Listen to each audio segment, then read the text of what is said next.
Hello friends, welcome to our channel Castor Classes. And in this particular video, I am going to discuss different way to print the elements of a list. Already in my previous video, I have discussed how you can print the list, the elements of a list.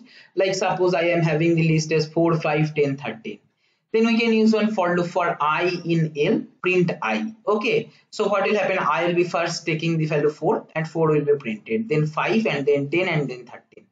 But the point to be noted is each time the element is printed in a new line, that is the print function is appending basically or adding a new line after the execution. Okay, but suppose you want to print in the same line all the elements, what you can do, how you can change the code. So the default one is new line.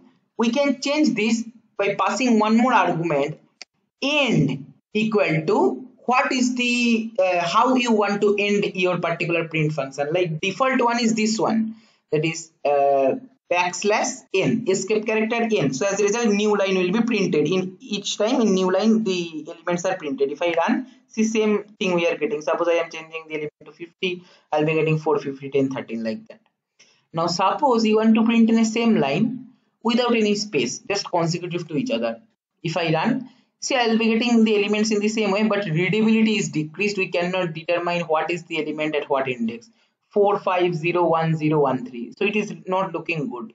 So we can make one space. So end equal to space. If I run, see the elements will be printed in the same line with space. 4 space 50 space 10 space 13. Okay.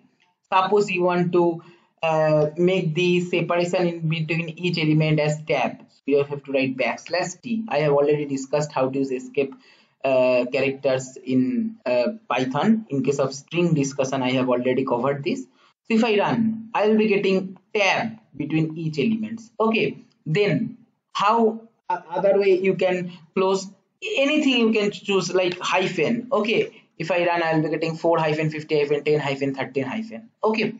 So like this, you can use print to evaluate in different kinds of ways. Sometimes you may need to print each element in new line.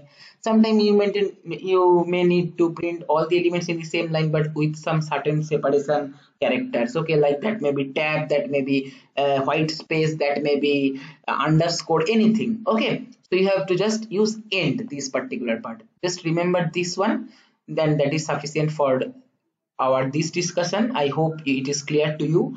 If you have any doubt, you can ask in the comment section. And if you find this video helpful, please like and share. And if you have not subscribed our channel till now, don't forget to subscribe and press the bell icon to get the notification of our latest videos. Thank you for watching.